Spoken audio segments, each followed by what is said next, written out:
Hey guys, it's the WalterFootball.com After Dark show for January 24th, 2024. We're going to be doing the Week 21 NFL picks against the spread for the 2023 NFL season. That's the NFC Championship and the AFC Championship. Joined once again by Jacob Camenker from the Sporting News. Jacob, how are you and how's your Week 20? I'm doing great. Glad to be here. My week 20 wasn't that great. We only went 1-3 against the spread. A couple of the picks I feel like I missed on. I was on the Ravens earlier in the week, but gradually shifted my side to the Texans, thinking that CJ Stroud will be able to deal with the Baltimore defense. But I think that was a mistake, just looking at how solid that Baltimore defense really is. And I know it was close in the first half, but I think retrospectively, the better bet was, and I did end up making this, I bet Houston plus 3.5 in the first quarter. I think you had recommended that bet, so that was a great call on your part. But after that, I should have seen the Ravens were going to come away and pull away. The other one was the Bills-Chiefs game. I really didn't like that game that much, so I was going mostly on line value. I had been on the Chiefs most of the week because I didn't think the Bills were going to be healthy. But I switched to the Bills after seeing the inactive report because Tyrell Dodson was going to play. So they were healthier at linebacker, but he got banged up during the game. That really hurt the Bills' ability to cover the middle of the field. Kelsey was open often in the first half. So those two games were definite losses that I probably should have seen coming. But the good news is hit the biggest play of the week with the Lions. The 49ers-Packers game, I think we got bad luck in that fact that was bad weather, and apparently Brock Purdy is bad in bad weather. So I think that at the end of the day, we learned something in that game. And in the other two games, yeah, I need to be better. But Lions was a big win, so I will take that for the week. But how about you? Did you have any picks different than mine? No, so we both went 1-3. But like you, the Lions were my top play by far. It was 5 units, so it was nice to get that one. We also got a great number as well. We got -5.5 on Saturday night, um, which I actually talked about on the Saturday show. Like we saw it pop up on Bookmaker. It was like -5.5, -113. I was like, yeah, definitely going to jump on that because, like, yeah, there's a chance that the line keeps going down, but if it goes back up, I'm going to be salty that I missed out the 5.5 because 6 is such a key number. And like as we saw, like that almost came into play with that 2-point conversion, which some people still don't understand why you go for 2 when you're down 8. I think it's pretty simple at this point, but I don't know. But anyway, like it didn't end up mattering, so I didn't have to sweat that out. So at least that was nice. The other 3 games lost. I think like I didn't love I didn't love the Baltimore Kansas City game or the Houston Baltimore game. Like they were both 1-unit plays for me. And if this were like a whole Sunday slate, I probably would not have had any bets on them. So like I'm not too upset about missing them. I did like San Francisco quite a bit, but yeah, Brock Purdy played very poorly in the rain. Like he just looked like really uncomfortable. So it's like something that we didn't know, So I think that's fine. But overall, I had a winning week because I hit a lot of the prop bets, including that first quarter that you mentioned. I have to give Eitan Shander the credit for that because he brought that up on the Odd Shopper show, which you do on Saturdays, or they're posted on Saturdays. And he brought that up to me. I'm like, yeah, that makes a lot of sense because Baltimore has had 2 weeks off. They're going to be a little rusty, and the Texans came out and fought hard for a while, and then things fell apart for them after halftime. But yeah, they did keep it close, so that was nice to hit that. Almost hit the same game parlay in the Detroit Tampa game. The only leg that we missed is Amon-Ra St. Brown not getting over 91 receiving yards. I think he had like 77 or something like that, but we hit everything else. So like that was kind of a bummer, but like overall, I had decent weeks. So not too upset about it overall. So yeah. Did you have any other prop bets or anything like that? So I had a same game parlay in that Detroit Tampa Bay game that almost hit as well. This one, I was pretty salty about the reason this didn't hit. So I think I had Jahmyr Gibbs over receptions and a couple of passing props. Jared Goff, I think, was 1.5 touchdowns. And I forget what the third thing was that hit. But the one thing that I had that didn't hit was Chris Godwin scoring a touchdown. My logic was that Mike Evans hadn't looked great against the Eagles, and I was wondering if he was injured, so I thought Godwin might take on a bigger role. Turns out he didn't. Baker Mayfield threw 3 touchdowns, but none of them went to him, and it was very it was frustrating because I was like, oh, the opportunities were there, but they went to Evans and they went to Otten, and I think Rashad White had the third one. So, end of the day, we move on. That's the beauty of putting a touchdown prop bet in there. It increases your odds a lot, but sometimes you end up on the wrong end of the variance there. But I will not complain too much. Yeah, it's a lot of variance with that kind of stuff. It's hard to determine sometimes. Like, yeah, I get the call. Like, it made a lot of sense. Like Evans did nothing against the Eagles, and then he just went off against the Lions.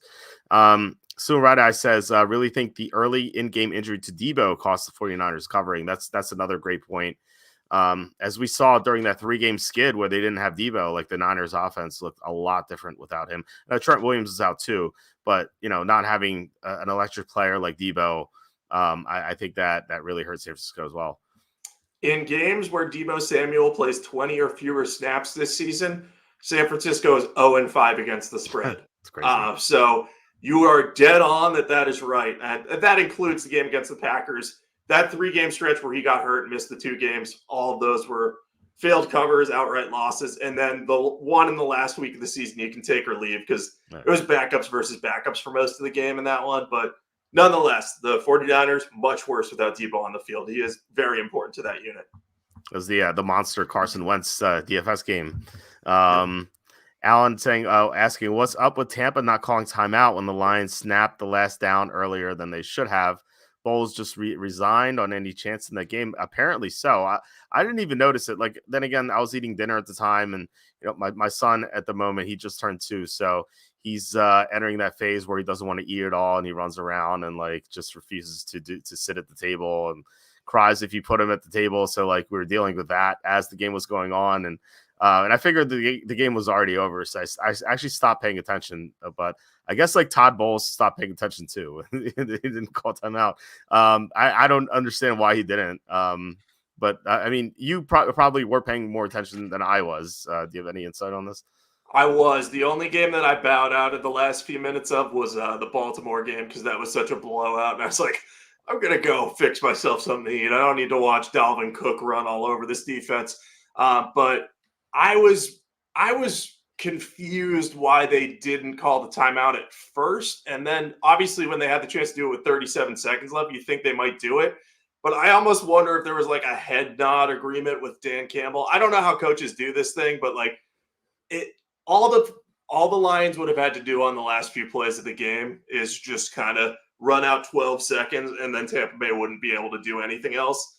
So it was a foregone conclusion, but it is weird that they had the opportunity to do that, even if he like went back on an unwritten rule of the game. And to be clear, I have no idea whether or not this happened or anything, but maybe he didn't want to do that at risk of like pissing off every coach in the NFL and then having people all against him. But hey, you should probably do anything to win. And bare minimum, if I'm coaching in that scenario, I still call the timeout at the beginning.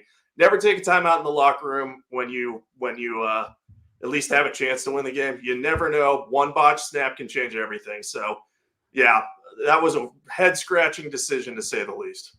You know what that reminds me of, what you were just talking about, like not pissing off the other coaches, is remember when Greg Schiano did that thing where he was diving at players' legs when they were kneeling down, and then he just angered everyone and just didn't get another job after that? Like maybe that is sort of like that too. I see that's a good point. G-Tuck asking, is it safe that Purdy is a product of the system? So I think he could be a product of the system and still be good. Like maybe outside of San Francisco, he's just an above average quarterback, or maybe even a good quarterback. But like in San Francisco's system, maybe he's a great quarterback. I do think that the system has a lot to do with it. I just think that like he is good on his own too. Like I think if he went to any other team, he'd be at least above average. Yeah, I think that's probably the best way to put it. I don't think Purdy's bad. Like, we tend to get caught up in these narratives, like in these debates where it's like, oh, this guy either has to be MVP level or, oh, he's so much worse than everyone thinks. I think Brock Purdy has proven this year he can be a high level quarterback in the NFL. And yeah, he has a lot of weapons around him, but it doesn't take away from the fact that his stats and his passer rating, his yards per attempt is like 9.9. So he's obviously having a good year. Now, what would that look like outside of San Francisco? Like you said, he's probably above average. Maybe with worse receivers, he would be, not looking as good, or we might not be as confident in his future. But I think that it's not like we don't know enough about him yet to say he's a product of the system or not. I think what we're going to learn as he becomes more expensive and the weapons around him become more expensive, we'll eventually see what he can do with lesser guys around him. And maybe this week with if Deebo Samuel can't play and Juwan Jennings has to play and Purdy still finds a lot of success, I think that will be an indication that, hey, this guy's pretty good. He knows how to use his weapons. So anyway, that's a long-winded way of saying I think Purdy is good. I don't know if he's a product of the system yet. It's too early. I need to see more. I need to see him without certain players. Yeah, that's a good point. Alan saying Bowles said in the press conference that the field goal was a given, so why prolong it? Yeah, I heard that too, but I guess he didn't watch the other games. Although the Bills game happened after, but he didn't watch the Packer game where, Anders Carlson missed that field goal, and then later Tyler Bass missed the field goal. Just no field goals ever given. Yeah, especially Michael Badgley hasn't been on the team that long. Like they only replaced Riley Patterson with him with 5 weeks left in the season. I know he was on the roster for most of the year or the practice squad, but in-game kicking situations, you never know how a guy's going to respond to pressure. Yeah, it's true. Bills Chiefs most watched divisional game ever, and Mitch Morse draws an audience. Yeah, absolutely. That's certainly it. Maybe the cold weather in Detroit affected Bulls' thinking. Yeah, for sure. It was the 20-minute walk from the bus to the stadium that really did it. Nice shirt, Jacob. I can't tell what that is. It says Cleveland. I got it in Cleveland. So, nice. I don't know why I had to explain that I got it in Cleveland. I feel like that's kind of a given, but anyway. I've never been to Cleveland. I've never been to Ohio. But whenever I think of Cleveland, I think of those Cleveland tourism videos. Have you ever seen those? I don't think I have. Oh my God. Anyone who has never seen those after this video, search on YouTube, the Cleveland tourism videos.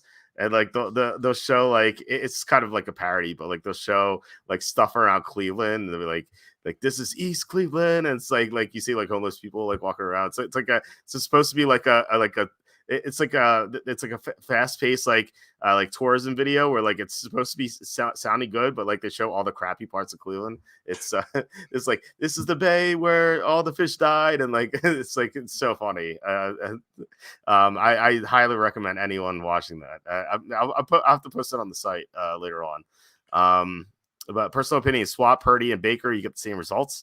Well, Baker's coached up well too by Canales. You actually brought up Dave Canales last week. I'm kind of surprised that he hasn't been hired yet. There haven't been too many hires yet, so I guess there's still time. Yeah, I read some. I don't know who tweeted it, but there was someone said that Dave Canales might end up being one of the front runners for the Panthers job.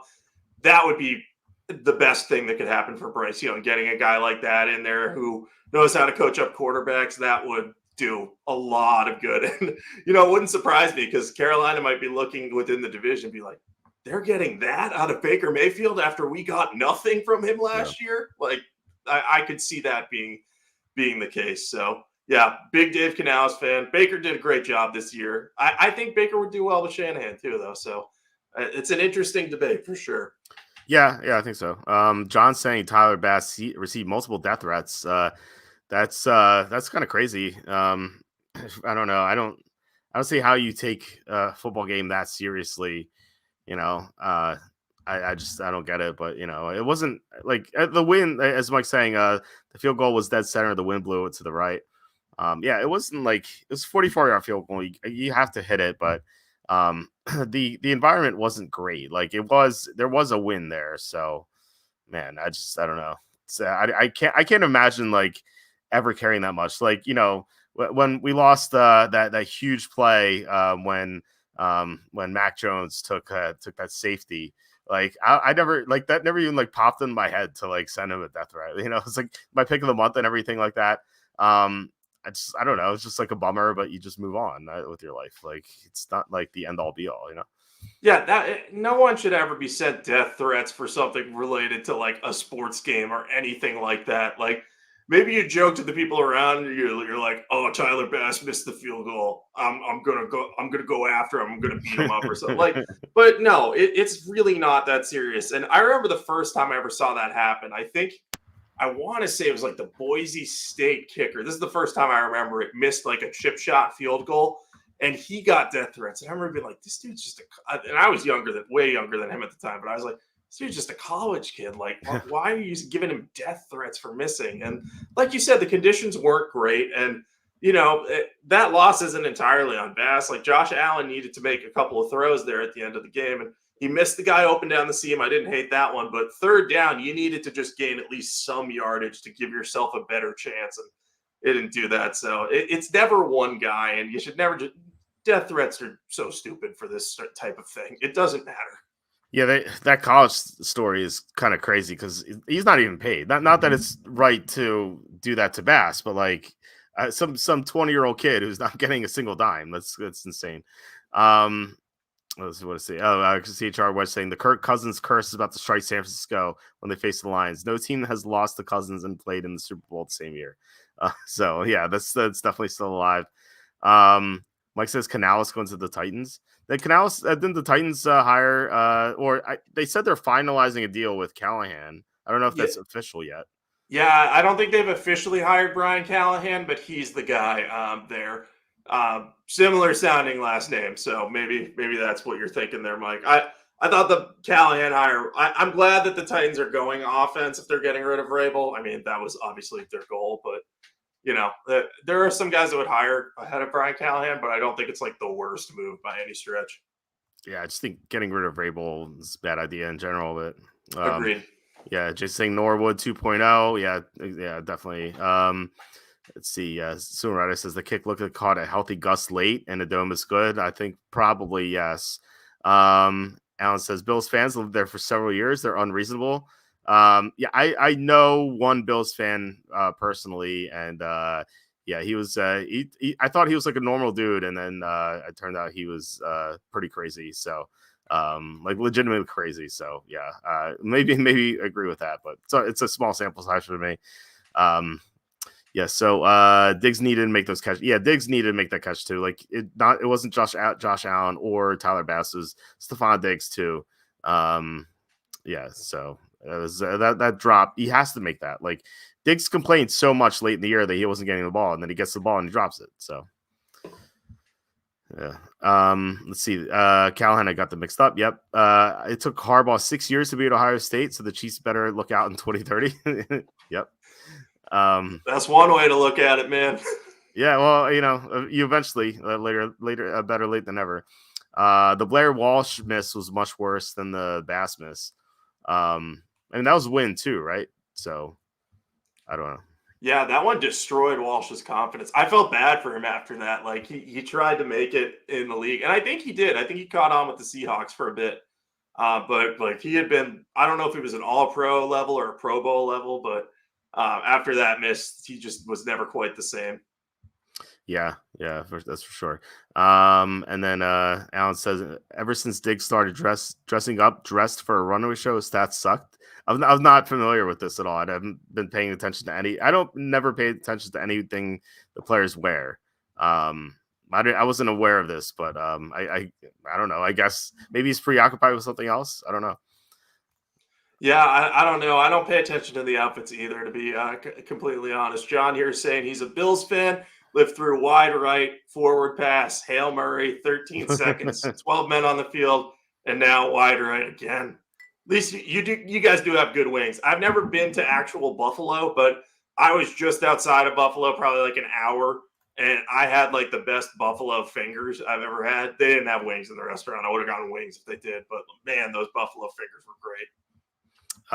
Blair Walsh probably transitioned into Lois Einhorn after. Yeah, it's an amazing movie. Anyway, it's in DFS this week. Would you play Purdy of golf or golf? I think is what. Golf. Okay, guys. I see. I would play Purdy because the offense the defense of Detroit is so pass funnel. Like you just saw Baker Mayfield. Baker Mayfield was the winning DFS quarterback. In fact, like in the Million Maker, I think every single finisher in the top 10 had Baker Mayfield as the quarterback, even though Lamar Jackson was the highest scorer. It was just like you saved so much money with Mayfield. No, I think that I don't know what the pricing is. I haven't looked yet. I was going to look tonight or tomorrow. I'm going to do a show with Kenny tomorrow, so we're going to go more in depth into that then. But Purdy has the easier matchup, and I imagine he's cheaper. I'm going to look real quick, but as I do, what do you think? I would go Purdy as well. I think Purdy is going to be probably significantly cheaper than Jackson because Purdy doesn't have the rushing upside of Jackson, but he's probably going to throw for 3 touchdowns in this game unless he has a terrible outing. So I'd be surprised if it's not Purdy in that top lineup because, like you said, Lions pass funnel defense, and they're going to really focus on taking McCaffrey away in the ground game as much as they can. So we have pricing here. We have Lamar Jackson 7,700, Patrick Mahomes 6,900, Brock Purdy 6,400, Jared Goff 6,300. I think my order preference here is Purdy Jackson, Goff Mahomes. I think I'd do that. Jackson and Purdy are definitely close. Like if you can make it so you have Jackson as a quarterback and you're not sacrificing anything, I'll definitely try to do that. I don't know what the value is. Like I know, like if Debo's out, Jawan Jennings suddenly looks good, and Jennings is he's actually 4,600. He's actually not that cheap. But yeah, like I said, we're gonna go more into this tomorrow. This is the first time I'm looking at this. I was gonna look, like I said, I was gonna look at this tonight or tomorrow morning.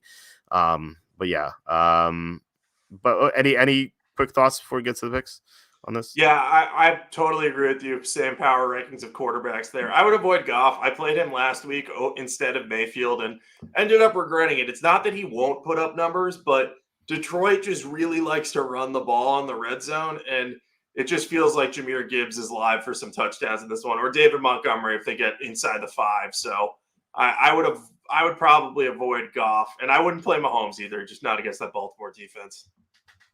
Yeah. Mike's saying Diggs Von Miller commercial. Yeah. I don't know. Are they both? Is that serious that they both dress like that? I thought it was just a joke, but I don't know. John says I played golf. I think Tiger Woods would succeed as a Shanahan quarterback. Probably would. Bills have the greatest playoff comeback win against the Oilers. That is true. That is true. But I feel like maybe you used all your karma there, and then you just cost yourself everything else after that. Thanks, Ralph Wilson. And then Walt, San Francisco's defense is so sketch. Remember, Mayfield was tearing them up in the regular season. Yeah, we'll get into that for sure. But let's do the AFC Championship first because it's at 3:00. As we get into this, please hit like, subscribe, comment below, share this video. Visit the link in the description for the merch store. All that would mean a lot to us. If you really want to help support the show, just please hit subscribe because we are almost at 4,000 subs. We need 67 more to get there. So it would be awesome to get there by the Super Bowl. But I may have to go on Twitter to beg for subs. So please don't make me do that. Please hit subscribe. And please consider super chats as well, because we get paid almost nothing on YouTube ads. I say this all the time, but like before the new year, we were getting like $5 an episode. We're living large. It's awesome. Now we're getting like $1.50 max per episode because no one advertises in Q1. But yeah, I mean, either way, it's just this YouTube ad revenue sucks. And if you really want to help keep us going, then any super chats would be really appreciated. All right, but let's get to the first game. It's at 3:00. Chiefs at the Ravens. This line opened up Ravens -3.5. It's stayed there for a while, and I'm now seeing some 4s out there. There's still some 3.5s, so you gotta get your pick right now. But it seems like this is trending toward -4. So you can take your pick. If you like the Chiefs, you take +4. If you like the Ravens, you go -3.5. Who do you like in this game? Yeah, it doesn't surprise me this is going towards -4. I like the Ravens here. I think that this number is initially made as a little bit of a try to get the public to back the Chiefs, kind of a trap type line. Could be wrong on that, but here's my logic. The Chiefs have looked better on offense in recent weeks. We just saw them play well against the Bills, but I think that their offensive performances against the Dolphins and the Bills were a little bit of a mirage. We know how banged up the Dolphins were in that game, and it was in really cold weather, and just none of the Dolphins just did not look well prepared for that game or that cold. And I think all of them kind of knew they were in trouble in that weather. And even in that game, the Chiefs got into the red zone a lot, but had to settle for many, many field goals. That's not going to cut it as much against this Baltimore team. And if you look at the game against Buffalo, I know a lot of people say, well, the Bills have a really good defense, so shouldn't that be an impressive win? Yes, that was definitely impressive that they pulled out the win. However, Bills defense going into that game was really banged up. Their linebacking core was a mess. Tyrell Dodson was able to play in that game, but he left it for a period with an injury. He came back in eventually, but he clearly wasn't 100%. And as Mike is pointing out here, Houston only scored 3 points on offense last week against Baltimore. So if you look at the Ravens' track record defensively, I just think I'd rather trust that unit than the Chiefs' offense, because I know Patrick Mahomes is a great playmaker. I know he'll keep the Chiefs in this game and probably won't get fully blown out. But the Ravens defense ranks number 1 in the league in DVOA. They're number 2 in EPA allowed, and they don't have many significant injuries. I know Marlon Humphrey is a name to watch. He didn't play last week, and we're not sure he's going to play this week.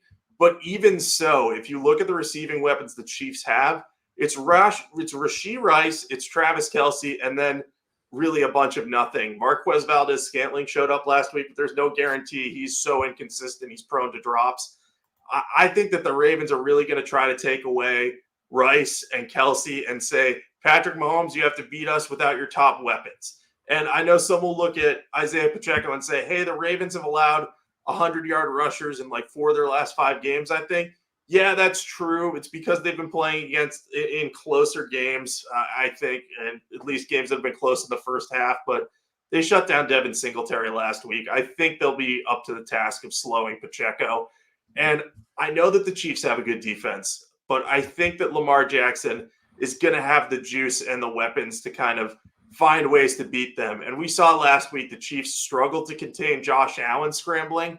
I know Allen's a more powerfully built quarterback than Jackson, but I think his elusiveness could prove difficult for this defense, especially if Willie Gay can't play, because he was supposed to be the spy on Josh Allen in that game. If they have to use Nick Bolton in that role, that's going to open up a lot more throwing options in the middle of the field for Jackson. And if Mark Andrews comes back, they can take advantage of that. So long story short, no, this line isn't pretty, but I do like the Ravens here. Probably going to back them for a couple of units. Yeah, I like the Ravens a lot, even more than you do. In fact, I'm considering this as my pick of the month. I think this line is way too short, even at 4. You look at the EPA between these two teams. The Ravens are number 2. Only the Rams were ahead of them, and we saw the Rams lines go down to the wire. I still maintain that whoever won that game had a really good chance to go to the Super Bowl. But yeah, the Rams were number 1, Ravens number 2. The Chiefs are 20. The metrics do not like the Chiefs at all. And Alan Stafford, $10 super chat. Thanks so much. Really appreciate it. Thank you. Alan says, love the content, guys. Thank you. Winning weeks since I started super chat. So let's keep it going. I nabbed Baltimore -2.5 when it flashed for 5 minutes Sunday night. Hedge with the Chiefs, tease up to 9.5, or is this a blowout? Well, first of all, congrats on getting the -2.5. That's awesome. You always want to be on the other side of 3. So I think you could try to middle. It's not even a hedge. Like, you could try to middle this. I wouldn't bet the same amount. I would, because teasing from 3.5 to 9.5 is not great, but still, you could still middle with the 6 and 7. But I would do a small bet doing that. I think that's what I would do. But I'm pretty confident to answer your question about this being a blowout. I'm pretty confident this is gonna be a blowout. You know what this kind of reminds me of potentially is the Super Bowl between the Buccaneers and the Chiefs, where Chiefs came in to Tampa and they just couldn't pass protect at all. And I worry about the same issues here. I don't like the Chiefs offensive line. They have a great interior, but Joe Thuney got hurt at the end of the last game. Their tackles have been bad all year. And now they're facing the Ravens team that got so much pressure on the quarterback throughout the year. They got a ton of pressure on CJ Stroud, and Stroud was well protected for most of the year. Stroud got good protection. And they made his offensive line look terrible. So I wonder if Mahomes is going to be under the same sort of pressure. And we didn't see the Chiefs make any mistakes really last week. They didn't drop those passes that they usually do. But are they really going to stop making mistakes like out of the blue? Because like they even made mistakes against the Dolphins. So like I don't think like one great week is going to erase a whole season of futility. So I think that they're going to continue to make mistakes. I think they're going to have trouble pass protecting against the Ravens. I think the point you made about Willie Gay is definitely legit. I think Lamar Jackson should be able to do what Josh Allen did and run all over the Chiefs defense. And so I really like Baltimore here. Plus, Baltimore gets, for what it's worth, they get an extra day of preparation, which with a great coach can mean everything. So John Harbaugh has been awesome with extra time to prepare. So there's that too. And I made this line Ravens -7.5. EPA says this line should be Ravens -8. So 4, 3.5, whatever. Is just a huge it's a huge line value here with the Ravens. So yeah, I love Baltimore here. I think this has a chance to be a blowout.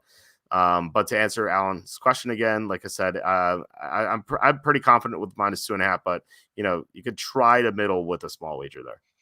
I think it's worth it to try to middle because I could also see this game being a blowout, but it wouldn't surprise me. The Chiefs could keep this within 10, or as Mike notes, he's afraid of a backdoor cover by the Chiefs. I think it's possible that, if you're looking at 9.5, the backdoor cover possibility there is pretty solid. I think I would wait if I were you, Alan, to see if you can get a tease from 4 up to 10, because 10 at least gives you that key number. And when you're looking at it as a hedge tease, I think that's worthwhile. So I would shop around for that 4 in any sort of tease if you can get it. But yeah, I think that the Chiefs have problems this year, and it's impressive that they've gotten this far. It's their 6th AFC Championship game appearance, but they have not played a team like the Ravens yet in this postseason. And I think this Ravens defense is next level. That's one of my biggest regrets from last week. Not like I bet heavily on that game because it wasn't one of my favorites, but I was like, Stroud might be able to get the backdoor cover at that 10-plus point spread. And just watching the whole game, I was like, oh no, he had no chance. So they can get similar pressure on Mahomes, and I like the comparison you made to the Super Bowl against the Buccaneers. Mahomes can make great plays in the pocket and make Houdini-like escapes. They don't always result in big plays. And without Joe Thuney, Justin Madubuike could have a big game. So glad we're on the same side for this one, because I wasn't sure where you're going to come in. Thought it was going to be Baltimore, but I was like holding out in my mind. Jason's saying completely agree with both of you. Chiefs shouldn't even be here. Yeah, I kind of agree with that. I mean, like if the Bills were full strength, like think about it that way. Like the Bills, with all their injuries defensively, nearly beat the Chiefs. Like they were a missed field goal away from tying it. They were Josh Allen missed throw into the end zone away from taking the lead with a minute or so left. Like the Chiefs, if they're that good enough to be in the AFC Championship, like they should have beaten Buffalo by more. Given how injury ravaged the Bills were, and like you kind of have to consider all their other results in the second half of the year. Like they lost to the Packers, they lost to the Raiders at home on Christmas. They barely beat the Bengals when the Bengals were quarterbacked by Jake Browning. It's not like Joe Burrow, obviously Burrow's there, you can understand a close game, but it's Jake Browning. Like they barely beat Jake Browning. They had trouble putting the Patriots away. Even the game against the Dolphins, where it wasn't like ever in doubt in the second half, but like they still like Miami was also injury ravaged. Like they didn't really put the Dolphins away. Like so, I don't know. I think that what was this score? It's 26-7, but still like it felt like the Dolphins were in there for a while. I don't know. I just feel like this Chiefs team isn't good, and people just saw that result against Buffalo. And now they think, oh, the Chiefs are great now, because they beat the Bills. But in reality, the Bills were missing half their defense and their number 2 receiver, and Josh Allen missed throws, and yet the Bills almost won. Yeah, I think if the Bills were in this game and I saw this line, I'd be scared by it. But the Chiefs, and next week we might come on and be like, well, we doubted Patrick Mahomes. That was not smart, but I just don't think it's their year right now. And I'm sure many people have said that about the Patriots before and been wrong. But I think there are too many holes with this Chiefs team. So maybe they play a good defensive game. But yeah, I agree with G-Chuck here. Yeah, yeah. I've been waiting for a chance to fade the Chiefs in the playoffs, and if the Bills were healthier last week, would have been it, but they weren't. So, yeah, I just saying Bengals, Dolphins, Bills, all better, but had injuries. Yeah, yeah, they couldn't hold up, and yet those games are all close. At least the Dolphins was for a little bit, but yeah, Bengals, Bills was close down to the wire. Um, Chris says, Walt, last week you said you didn't think the Ravens were all that cracked up to be. Did the win versus the Texans change your mind?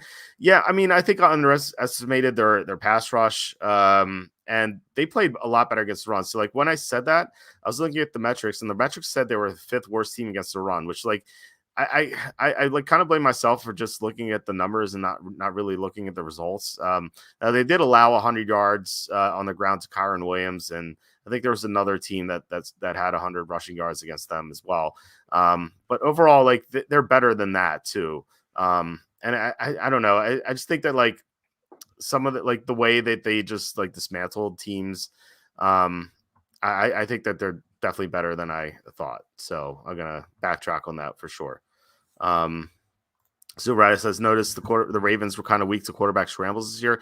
Browning 4 for 40, Herbert 4 for 47, Watson, Dobbs, Lawrence. Seems like Mahomes has a chance that there's creative wizardry. Yeah, I like mobile quarterbacks rushing in the playoffs. It hit 2 out of 3 in the first round. It hit 2 out of 3 in the second round. Mahomes is the only one who didn't get there in the second round, but yeah, I'm going to be going over Mahomes and over Lamar Jackson and rushing yards. I like those plays. I thought about betting Baker Mayfield over 9.5 rushing yards against the Eagles. Didn't do it, and then he got it on like the first drive, and I was like, "Oh, come on, why didn't I do this?" So even those like guys who are like not great or not like built to run necessarily, but have speed, they can be fun to bet on that in that category as well. Another prop that I didn't bet on, and I thought about it, but I didn't do it because I already had 4 props in the Bills Chiefs game. I didn't want a fifth. But I saw Mecole Hardman's over on their receiving yards is like 10 or 11 or something. I'm like, there's no way he gets that. He sucks. And I was like, but I already had 4, and then like he finished with like 1 catch for 3 yards. And like, of course, I bet the under in the first round with Hardman. In the second round, I should have done that too. But lesson learned, just bet under Mecole Hardman as well. That'll always hit. He had that terrific fumble too. That was Yeah. How do you let the ball go on the 1 yard line? I'll just never understand it. Look, I'm weak probably compared to him. Well, definitely compared to him, but that watching that play unfold when it went on the end zone, I literally like got up and yelled like he fumbled. It was unbelievable. It was like exactly what you expect to happen with Mecole Hardman handling a red zone touch. Of course, yeah, of course he fumbled. Yeah, there's so many fumbles at the goal line. It's crazy. I saw the NFL is trying to think about that rule where like, why does the other team get the ball back? Yep. I don't know. I think that it should be loss of down and you get like penalized like 10 yards or something. But I don't get why the other team would get the ball. Yeah, I almost think in the CFL, the Canadian Football League, anytime a ball goes out of bounds, the last person to touch it, whoever's team last touched it, gets to keep it. Obviously, you'd have to put a no batting at all rule in place for that, but I find that possibility interesting. But I think a fumble at the goal line should probably be 15 yards, a loss of down. Like make it a punishment for the team that does it, but doesn't need to be a turnover. I think that rule it creates a lot of debate because people on one side are like, just have good ball security. And then the other people are like, but it's a fumble that no one recovered. Why is it changing possession? It's like, yeah, consistency would be good though. Yeah, just saying the only thing I'm worried about them is winning the Chiefs in the Super Bowl for money reasons. They've proven they can rob my Bengals back-to-back years. Yeah, I like there is some legitimacy to that maybe, but like at the same time, like the Super Bowl ratings are going to be super high no matter what. I could see them wanting Taylor Swift there, but I don't know. Like they made a terrible call in that Bengals Chiefs game at the end, but I don't think it was because they wanted the Chiefs there. I just think it was bad officiating. I don't think it was like all right, we need the Chiefs in there. Like otherwise, it wouldn't have came down to the wire to begin with. That's what I think. Yeah, I think the one thing, if you're into this conspiracy, they did assign Sean Smith's crew to do this game. I saw a stat that I did not fact check that said the home I saw team. too. Yeah, it's like the home team wins like 40% of the time when Smith officiates compared to 55%, which is the league average. So big conspiracy here for that, but I have no idea what the sample size on that is. So, an interesting thing to consider. Someone replies to that saying the Ravens covered on the road with him as their as him as the official this year. So you got to remember too, it's different crews, right? It's not the same crew. So like maybe it's people in his crew that were responsible for that, not just him. So I don't know how much focus, how much emphasis I'd put on that. You know. Yep, it's all the all-star officiating crews, so it really doesn't matter. I hope that there's no officiating incompetence in this game, but hey, you never know with the NFL. Yeah, that's true. So Red says nobody fumbles at the goal line like the Falcons did this year. Yeah, that's definitely true. Jason saying it would be hard to determine what's batting and what's incidental. Should be whomever possessed it last. I mean, sometimes it's obvious, but like that. There's that one play. I think it was in the Bills game, right? Someone batted the ball. It was like at the beginning of the game, like it was pretty obvious. Yeah, Dalton Kincaid batted Yeah. it out of bounds, and they called the penalty on that one. Right. Yeah. Sometimes it's super obvious, but yeah, sometimes you don't know. I'm like saying a hard man is good to find, or is that a good man is hard to find? Uh,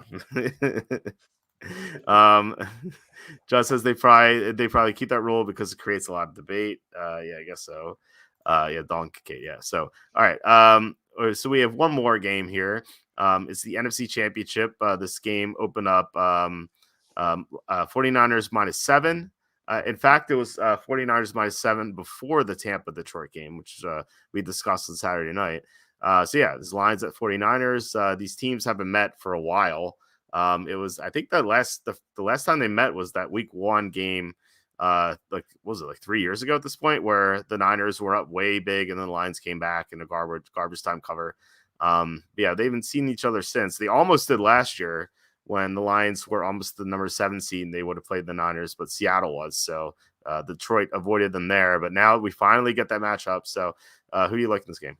Yeah, I wrote in the notes, this is the moment we've been waiting for.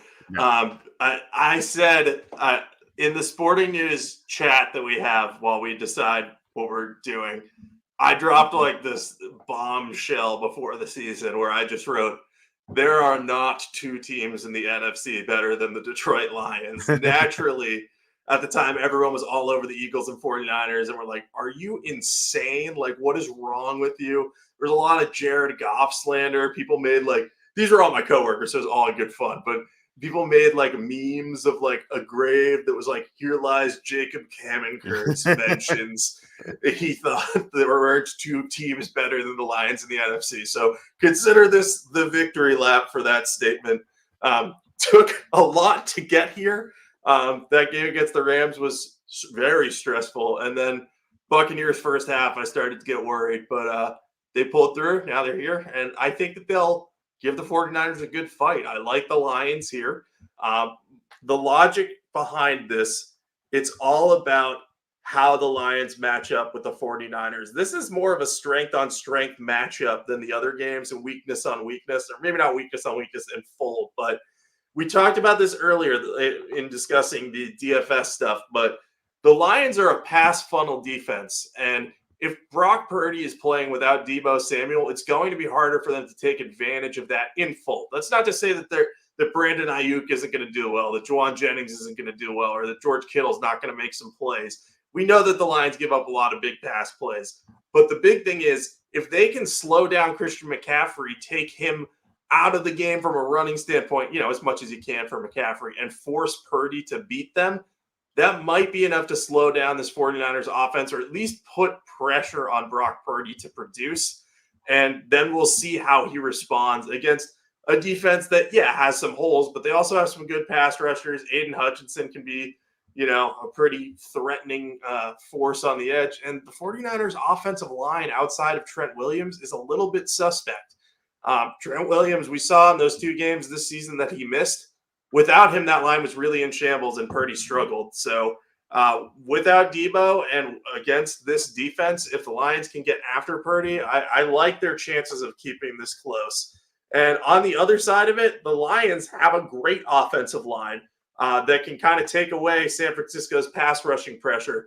Penei Sewell and Taylor Decker, fantastic tackle duo. Frank Ragnow is one of the toughest centers in the league. He's played through a broken throat. So I know he's not 100%, but I think that he's going to be a really, really solid player this week, even despite that. The one concern, Jonah Jackson's not going to play this week. So I think they have the backup left guard in, whose name is escaping me right now.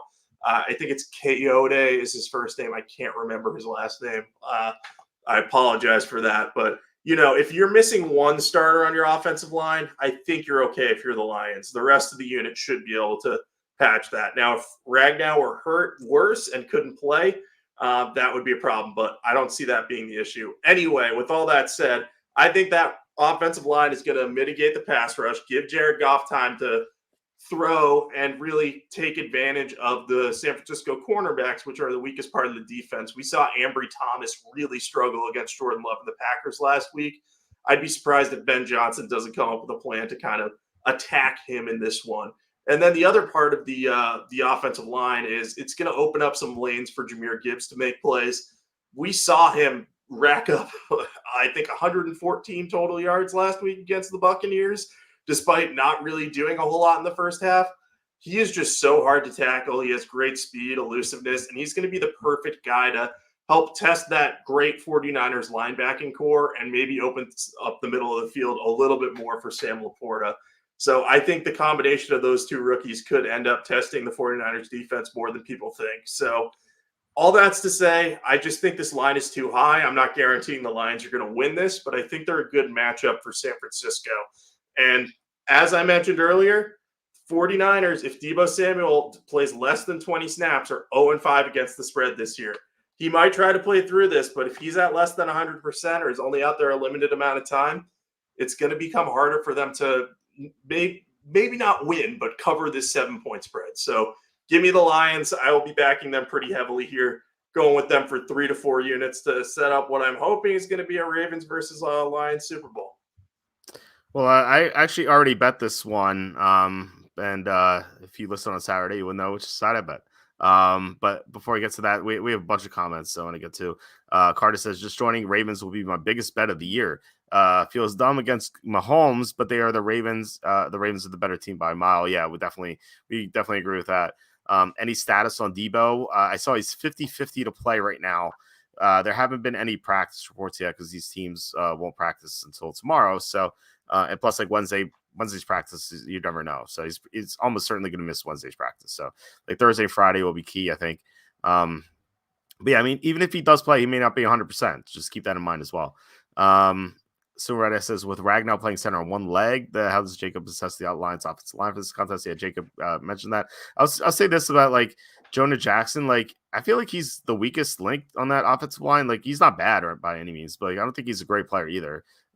He's actually, I just kind of fresh in my mind because I'm working on my free agency rankings. He's going to be a free agent coming up. And I saw like his just like ranking PFF wise, just like not great, just average, so I think they could survive without him.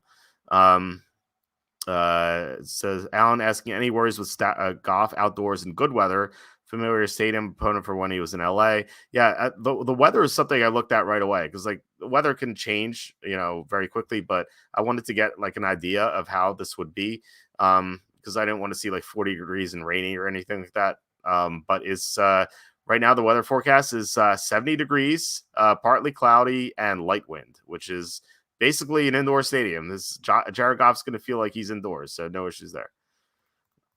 Yep, and Brock, that is important for Brock Purdy too. So here's the thing, right? If that weather turns, you're also dealing with issues for Brock Purdy. If there's any sort of rain or heavy wind, like he was really struggling to grip the ball against the Packers. Did you see the play where he dropped back to pass, wiped his hand on his pants, and then threw the ball? I had never seen anything like that. And his throw was off by a mile on that one. So it's almost like, yeah, I get the concerns with Goff, but if the weather's bad for Purdy too, that's not necessarily a good thing. Yeah, that was a mess. So yeah, maybe the rain isn't too bad, but I'd rather have Goff, look good. This line is a little fishy to me. Lines seem too easy, makes me take pause. Well, I mean, I looked at the public betting actions 50-50 right now. So not that the public bets this early, but I don't know. I think the public's gonna be split on this. I don't see like the public jumping on the Lions by any means. John saying, any concerns the Lions haven't played outside in almost 50 days? Detroit offense only 17.8 points per game in the 5 open-air games. Well, I mean, like I said, this is going to feel like a dome game, given how good the conditions are. So I wouldn't be too concerned. Socrates asking, got Ravens plus 113 to win the conference. Would you boys hedge with the Chiefs money line or bet the 3.5? What do you think about this? I think that if you want to hedge, and I always recommend hedging, I think 3.5 is nice because you have a good chance in the middle there. I would not bet nearly as much as you have on the plus 113 because I like the Ravens. But yeah, in fact, like you could even actually never mind. I would just say what I was thinking is like you can bet up and you get an alternate line like plus 7.5 and really try to middle. But I think 3.5 is fine. What do you think? Yeah, I think I would maybe put a small amount on the bet 3.5. As some people are saying in the chat, though, it depends on how much you have on the Ravens here. I'm not sure that I would necessarily look to hedge this one in full. But, if you have like a unit on that plus 113, if you go with quarter of a unit there on plus 3.5, I think that's a fine way to hedge it. Yeah, I totally agree. So where it says golf played at Cal, it's like a home game for him. Yeah, I don't be too concerned about it. Like if I saw 40 degrees and raining, I'd be concerned. But so anyway, like I mean, you made all the points I could have made for this game. Like I like the matchup for the Lions, as you said. When the Niners have the ball, they're going to try to establish McCaffrey, and Detroit is the number 1 run defense in the NFL, so they should be able to limit McCaffrey. Now, I still think Purdy's going to have a good game throwing the ball to Kittle and Ayuk, but if Debo's out or limited, like that's going to limit the San Francisco offense even more. When the Niners are on defense, they really rely on that front 4 to get to the quarterback, and they couldn't last game. The Packers protect Jordan Love pretty well. And Detroit has an even better offensive line. They have arguably the best offensive line in the NFL, even with Jonah Jackson out. Like I said, not a huge deal there. They should be able to shield Goff pretty well, and that San Francisco secondary can be really weak. They're missing a safety, one of their best defensive players, and the cornerbacks can be exposed very easily. They're not that good against slot receivers. Not like super weak against them, but they're not like they're in the middle of the pack. And I think St. Brown could just eat that matchup up. And Goff in ideal conditions, like feels good to me. And then also, Aaron Jones had a lot of success running on the Niners. I think Jahmyr Gibbs, like you brought him up, I think Gibbs could have a good game as well. So I mean, everything's pointing Detroit's way. If this line were 3, I'd be like, I don't know which team I would take. I think I'd even side maybe with Detroit, but it's plus 7, which is insane. Like this line's way too high. And like I said, I locked this pick in on Saturday last week because I forget who brought it up. It might have been Carter in the chat. Forgive me if I'm wrong, but he brought up that the Lions are plus 7 on FanDuel before that Bucs Lions game. And no, we all agree that like if the Lions blew out the Buccaneers, this line would drop to like 6.5, 6, or maybe 5.5. And it didn't move, but still, I love Detroit plus 7. The spread's way too high. I'd make this, like I said, 3, maybe 3.5 at most. EPA says it should be 3.5. These teams are pretty even to me. I don't know why this line's so high. But yeah, especially with Debo potentially out, like that's a huge deal. So I said I'm considering the Ravens as my pick of the month. And I'm not confident in that because the Lions are also in consideration for my pick of the month. Like I love both these sides a lot. I might go like dueling pick of the month because like if I have like pick of the month and then the other's 5 units, that's 13 units in total. I might go like 7 and 7 on both games. I might just do that because I love both sides. I kind of like that. You have like picks of the month for once. Yes. Like that'd be a lot of fun actually. But yeah, I'm glad we're on the same page. I expected we would be with this one. It just seems I just don't know that the 49ers with Debo banged up, whether or not he plays, he's not going to be at 100%. With that known, I just don't know that they're going to blow out the Lions. Maybe their defense steps up big. Maybe Jared Goff completely implodes. But I'm worried enough about the 49ers offense missing one of their key weapons, who figured to be a good matchup on this one because he could help, he could take some of those like small dump off passes and create like that outside run game sort of. I'm forgetting the word for it, but you know what I mean. Like he could be that like short passing game that's really like a running game type thing for this team. So I think that injury looms large. So I'm very excited to see this game either way. And, I hedged with the 49ers to win the Super Bowl last week. So I'm covered on both of these teams advancing. So no matter what happens, I think we're going to get a treat in this one. I think it's going to be fun. Yeah, I still have to hedge my Lions bet. I might just go with the Ravens to win the Super Bowl because, like, I really don't see the Chiefs beating the Ravens. And, like, I think that the Ravens play the Niners. I think the Ravens win. Plus, I can hedge that if I need to. But I'm pretty confident that the Detroit has a good chance to win this game. So I think that I think I might just do that. Let's see. Yeah, Carter. Someone else brought it up. I just helped you find it. Yeah, well, I appreciate that. But yeah, I forget who brought it up. But it was. I couldn't believe it. I still can't believe it's so high. Alan asking if Debo plays, does this line go up? I don't think so. I'd kind of be surprised if it goes up. I think if he's ruled out, I think this definitely goes down. So I would recommend locking in the Lions +7. Like, okay, maybe it gets to 7.5, but I think that I think there's a better chance this goes down. Because there could be bad news on Debo. Like he's really the big question mark here. So, yeah, so that's something to keep in mind. Plus, like I said, I already locked this in. Lions are slightly public favorites, but sharp seems to love the Niners. So yeah, I saw that too, but like keep in mind it's still early in the week, and this might be like phantom sharp movement to get a better line on San Francisco, which I guess like maybe it's like an argument against my point about locking them in. Like maybe the sharps are trying to get a 7.5 before hammering the Detroit. Like that could happen as well. So just keep that in mind. Jason's saying Niners are better. Unsure they can win by 7+. Ravens, on the other hand, are just far superior. I think I agree with that, but like I think Detroit just matches up well against the Niners. So, the football is all about matchups, and I think that Detroit just has an avenue to beat the Niners.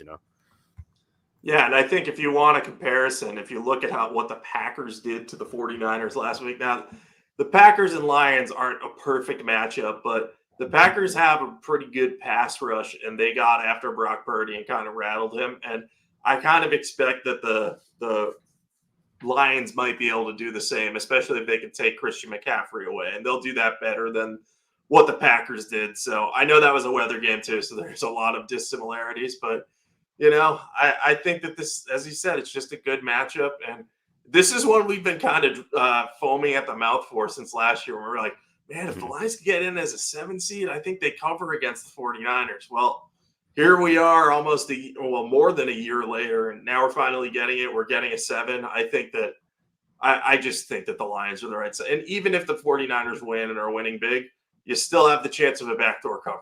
And if the 49ers are up like 13-14 late with like 5 minutes left, I don't necessarily think that their number one focus is going to be on, we got to keep them out of the end zone. It's going to be more, how much clock can we burn while potentially having them score at the end. Well, let's hope they go for 2 and get it. Yep. If that's the case. Socrates with the $9.99 super sticker. Thanks so much, Socrates.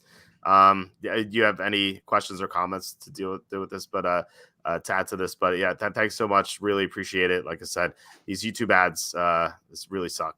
They give us nothing, but yeah, this is awesome. So thank you very much. Really appreciate it. Card asking, you're going to sprinkle on the money line for the Lions. I think the money line slightly more than the spread. So I think I would if I didn't have the Lions to win the Super Bowl. So like I feel like I'm already covered on that front. So I wasn't planning on it, but if you don't have the Lions prop to win the Super Bowl, future to win the Super Bowl, I think that I would too. So it's like just my as I said before, our proxy Andy has this rule where like if he bets on an underdog, like he takes a quarter of that and puts it on the money line. So I think that's kind of smart to do.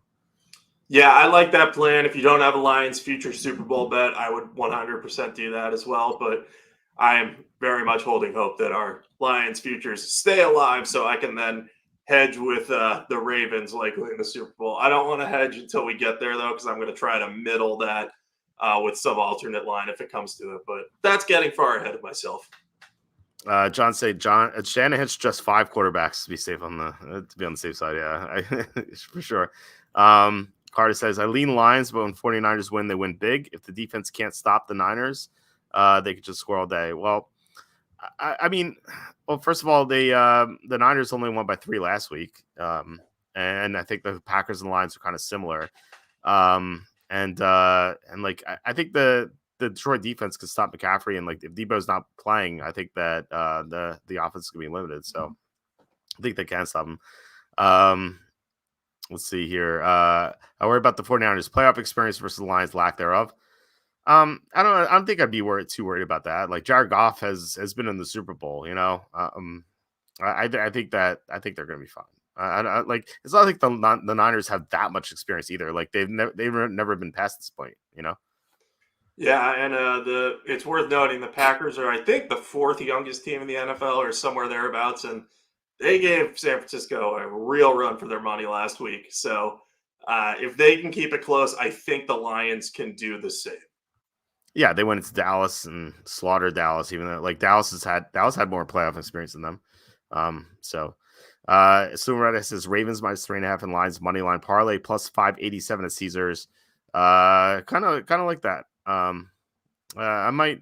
That's kind of interesting. I wonder if you can get a better number elsewhere, but I think it seems like pretty good.